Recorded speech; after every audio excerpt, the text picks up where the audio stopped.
We fought for our sovereignty against foreign invaders.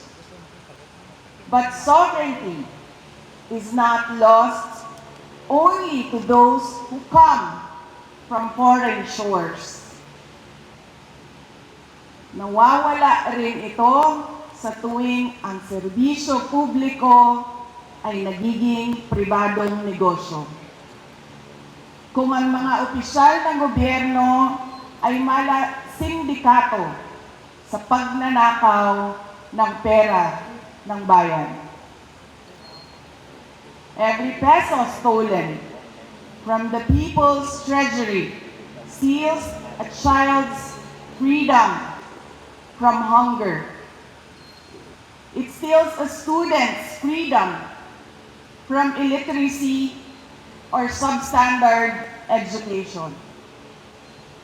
It steals a patient's freedom to obtain quality health care. It steals a worker's freedom to earn a decent living. Every ghost project is a classroom never built.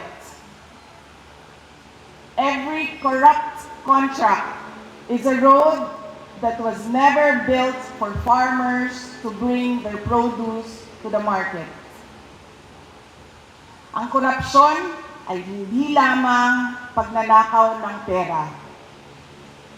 It steals opportunity, it steals dignity, and it steals hope. And ultimately, it steals freedom itself.